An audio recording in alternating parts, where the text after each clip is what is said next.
The Intergalactic Nexus Corporation had revolutionized species integration into a precise business model, which was unfortunate for everyone who wasn't collecting dividends. Their species integration protocol division operated 47 different corporate facilities across 19 sectors, processing galactic newcomers through a system that combined workforce evaluation with market analysis, determining each species' value based on their ability to enhance quarterly profits while maintaining acceptable liability insurance premiums. Regional Manager Torfex reviewed the morning's candidate portfolio with the enthusiasm of someone evaluating insurance claims.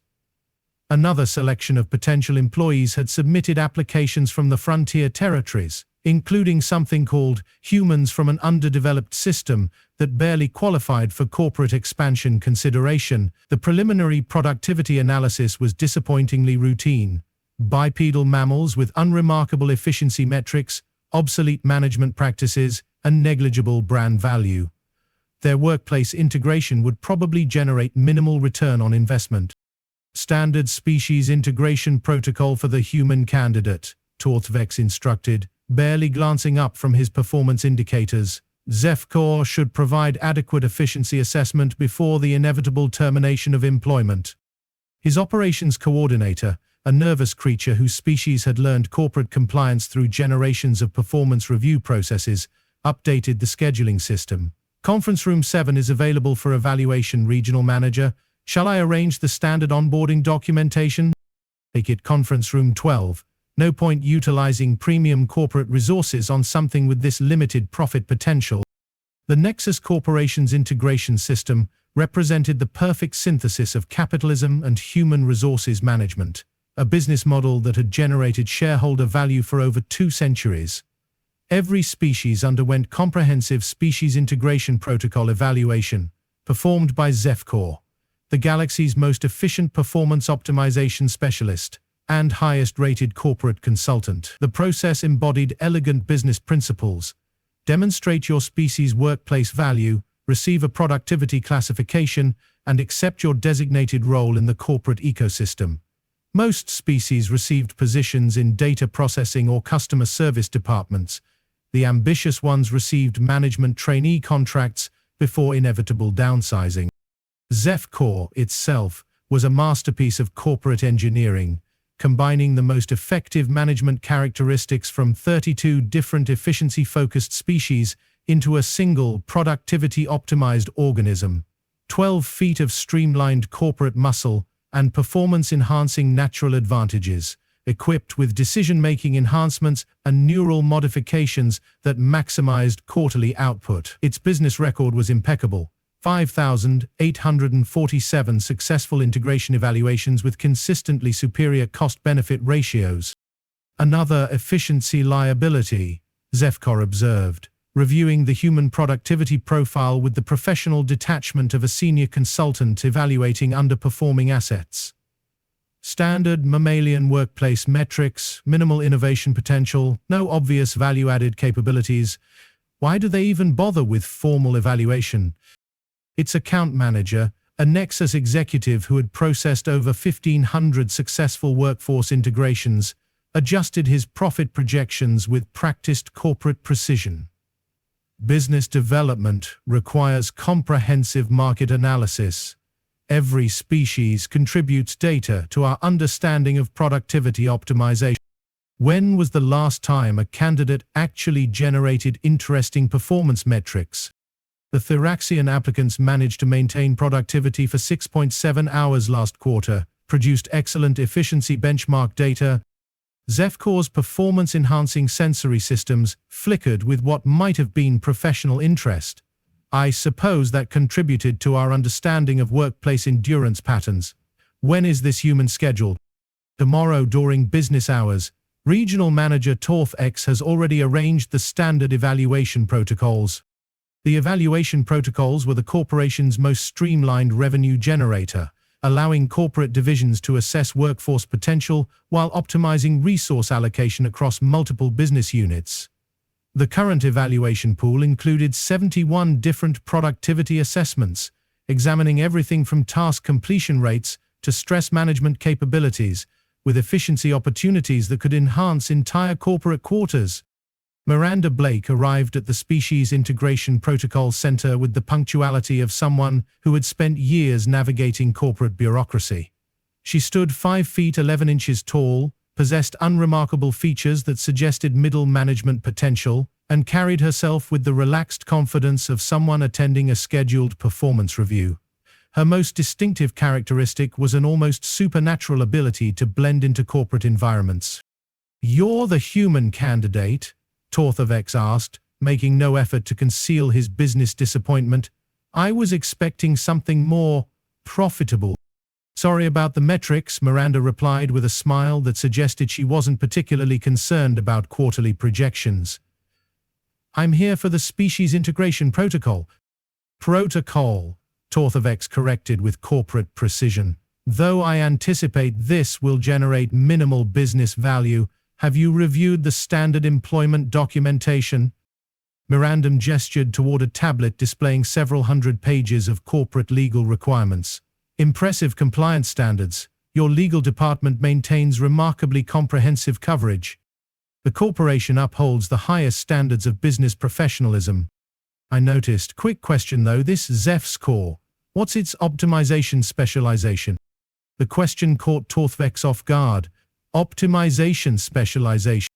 Efficiency focus, productivity maximization, cost reduction strategies, performance enhancement protocols. "I'm curious about your methodology framework." "That's not typically relevant to integration procedures." Miranda's expression remained professionally interested. "Oh, but it is. Workplace efficiency varies significantly based on management approach. A productivity-focused consultant would employ different strategies than a cost reduction specialist." Something about Miranda's casual analysis of being optimized made Torthavex uncomfortable. "Zeph'korr represents optimal business value across all relevant corporate parameters." "Optimal for what specifically? Efficiency metrics or profit margins?" "Both, naturally." "Fascinating business model. When do we begin the evaluation?" The Species Integration Protocol Center's Conference Room 12 was a monument to corporate efficiency, designed to provide optimal evaluation conditions while maintaining business standards that could assess everything from communication skills to stress response patterns. The facility was equipped with monitoring systems that tracked 39 different productivity indicators simultaneously, surrounded by observation areas that could accommodate 60 corporate stakeholders who had submitted budget requests to witness workforce integration. "Distinguished colleagues and valued shareholders," the automated corporate announcement declared, "observe today's Species Integration Protocol as humanity undergoes standard business evaluation." The corporate audience responded with the enthusiasm of people who had allocated budget resources to witness guaranteed productivity assessment. Their interest increased when Miranda entered the conference room and nodded professionally, as if acknowledging colleagues at a board meeting. "Where's her performance enhancement equipment?" someone asked. "Maybe she's employing stealth efficiency techniques. Maybe she's demonstrating cost-saving strategies?" This last observation prompted discussion among the business development researchers, though it would later be classified as Evidence A in the official investigation titled, "Why Corporate Models Sometimes Fail Spectacularly." Zeph'korr emerged from the executive entrance with the fluid precision of a seasoned corporate professional. Its efficiency-optimized appearance utilized the conference room's business lighting perfectly, creating productive visual effects across the evaluation space as it moved. The creature had executed this integration routine 5,847 times, each performance contributing valuable data to the corporation's understanding of workplace optimization patterns. But something was corporately problematic. The problem manifested as an unprecedented disruption in Zeph'korr's business protocols, a deviation that bypassed its efficiency programming. The human stood 15 meters away, hands empty, productivity indicators within normal parameters, no defensive positioning, no visible equipment, no signs of workplace stress, just calm, methodical observation. And that observation was profoundly disturbing from a corporate perspective. Miranda studied the creature with the focused attention of a consultant evaluating a potential business partner. She noted the organizational structure, the operational efficiency, the way it optimized resource allocation during standard procedures. Her analysis was systematic, professional, and completely devoid of the intimidation that typically preceded productivity assessment. "Excellent corporate design," she commented, her voice carrying clearly through the conference room's business acoustics. "What's its maximum operational velocity?" "Zeph'korr can execute efficiency protocols at 120 optimization cycles per hour for up to 15 hours, Torthex replied proudly from the management booth. The performance system was specifically enhanced for sustained corporate productivity. And recovery time between projects? Minimal. The efficiency framework allows for multiple business cycles per evaluation period. How long can it maintain continuous operational activity? This question prompted confused discussion among the corporate observers. Standard integration protocols didn't typically involve management interviews. Continuous operation is rarely necessary for business purposes, Torthex replied stiffly. Zeph'korr typically completes integrations within the initial evaluation phase. But hypothetically, if it needed to maintain productivity over extended periods, what would be its endurance limitations? That's not really within our business parameters. Because, Miranda continued with professional interest, I'm curious about its efficiency optimization, sprint-based productivity, endurance specialization, team coordination protocols. In the conference room, Zeph'korr had abandoned its standard corporate routine entirely. Something about the human's questions was triggering warning systems in its efficiency-enhanced neural networks, alerts that operated below conscious business awareness. Begin integration, the automated corporate system announced. Zeph'korr didn't optimize. The creature remained motionless, every efficiency-enhanced instinct delivering contradictory business data. The human appeared harmless by every measurable corporate parameter, yet something fundamental in Zeph'korr's optimization programming was classifying it as an unprecedented productivity disaster. Zeph'korr? Torthvek's voice carried a note of corporate concern. Please initiate integration protocols. The creature's response was barely audible. Efficiency parameters indicate productivity optimization failure. What kind of optimization failure? Subject classification error. Human does not conform to standard workplace behavioral models. A confused murmur of business discussion spread through the corporate galleries. In 30 years of species integration protocol, a consultant had never refused to optimize. The concept violated several fundamental assumptions about how corporate efficiency was supposed to function. Miranda remained in the center of the conference room, looking mildly puzzled. Are we experiencing technical difficulties, or is this part of the standard business process? Zeph'korr, Torthevex's voice carried the particular strain of a regional manager watching his quarterly projections collapse. You are contracted to complete all integration evaluations. Contract superseded by survival protocols, the creature replied, retreating toward its corporate office area. This does not represent a standard business scenario. Of course it's standard. Observe the candidate. Everyone did observe Miranda, who offered another professional nod. She appeared to be exactly what she was, a moderately built human female with no visible enhancements, corporate armor, or threatening modifications. By every business analysis, she should have been integrated within the first quarter of the evaluation. But Zeph'korr's efficiency-enhanced instincts were screaming warnings that bypassed rational processing entirely. Every optimization system developed through generations of corporate testing was delivering the same message: extreme business disaster. This is unprecedented, Torthex muttered, frantically accessing emergency corporate protocols. There's no procedure for consultant refusal.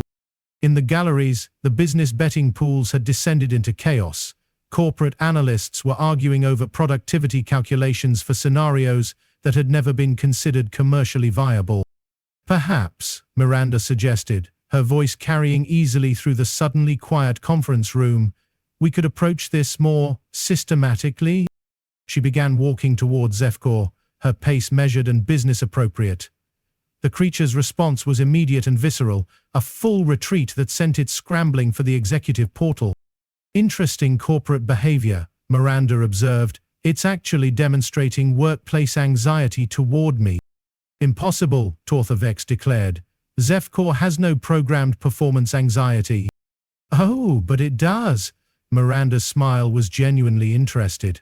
And from a business perspective, it's absolutely correct to demonstrate caution. The implications of this statement sent shockwaves through the corporate facility.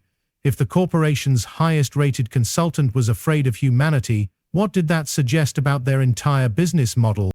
Dr. Zeph'korr, the center's chief productivity analyst, was frantically reviewing humanity's corporate profile on her business interface. Standard mammalian efficiency, bilateral symmetry, unremarkable productivity parameters, nothing that should inspire workplace anxiety in a creature like Zeph'korr. The human presents as a basic efficiency liability, she announced to the bewildered corporate community. No natural productivity advantages, limited optimization potential, no obvious business value specializations. Then why, Torthavex demanded, is our optimization specialist demonstrating performance anxiety? The answer came from an unexpected source. Dr. Zeph'korr, a consulting analyst whose species had contributed valuable data to workplace psychology studies, rose from the corporate gallery. His people had evolved sophisticated business assessment capabilities through generations of serving as productivity consultants. Because, he said slowly, we're analyzing incorrect metrics. We're asking what humans are when we should be researching what they do. All attention focused on him. Zeph'korr's species had developed analytical capabilities that exceeded most corporate assessment equipment. Humans aren't optimized for speed or strength, he continued. They're optimized for persistence. They're endurance workers. The silence that followed was corporally profound. On their homeworld, Zeph'korr explained, humans would select workplace objectives and simply pursue them. For hours, sometimes days. They didn't need superior efficiency metrics. They just needed to be corporately relentless. In the conference room, Miranda nodded with professional appreciation. We called it persistence working. Focus on the objective until completion parameters are achieved, then advance to the next project. But Torthavex struggled to process this business data. That's corporately terrifying. It's remarkably effective, Miranda agreed. The objective receives continuous attention until completion criteria are met. Then we advance to the next business goal. No dramatic presentations, just inevitable corporate conclusion. Dr. Zeph'korr's business interface was displaying alarming productivity projections. The human's organizational system is optimized for sustained performance. The cognitive structure is designed for long-term project focus. The motivational system shows clear adaptations for persistence rather than burst productivity. And the psychological profile? Torthavex asked weakly. Patience, determination, the mental capacity to maintain focus on single business objectives for extended periods. She looked up from her interface with dawning corporate comprehension. They're psychologically adapted to never abandon project completion. In the executive portal, Zeph'korr pressed itself against the barrier, every efficiency-enhanced instinct confirming what its conscious mind couldn't process. The human appeared harmless, but something deeper than programming recognized the corporate truth. This was what optimization specialists had nightmares about. So what happens now? Miranda asked, apparently unaware that she had just revolutionized the corporation's understanding of workplace dynamics. Do I receive an integration rating, or do we need to establish new business categories? Torthavex stared at his corporate forms, which suddenly seemed completely inadequate. We don't have classifications for persistence workers. Might I suggest inevitability class? Miranda offered helpfully. It accurately describes the business methodology. Several corporate stakeholders had quietly departed the galleries, suddenly remembering urgent business commitments elsewhere. The ones who remained were staring at Miranda with expressions of professional fascination and existential dread. The integration, Torthavex said faintly. How do we complete the corporate integration? Well, Miranda replied thoughtfully, your consultant has already provided its business assessment data. I'd consider that fairly conclusive from a corporate perspective. From the executive portal, Zeph'korr's response was immediate. Classification confirmed. maximum business threat level, request immediate candidate removal from corporate parameters. The documentation that followed would become legendary in business circles. How do you file a report stating that your highest-rated consultant was too terrified to optimize?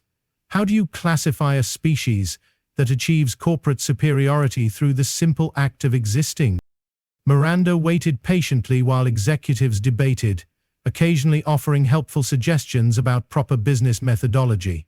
Her calm demeanor throughout the crisis only reinforced the growing realization that humans represented something entirely unprecedented in corporate efficiency theory. Final business question, Dr. Zeph'korr called out. What's the maximum duration your species can maintain project focus? Miranda considered this with corporate precision.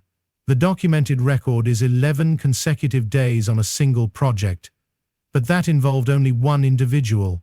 With proper coordination and resource management, a human business team could theoretically maintain objective focus indefinitely. 11 days, she repeated with business horror. Of course, that was primitive methodology.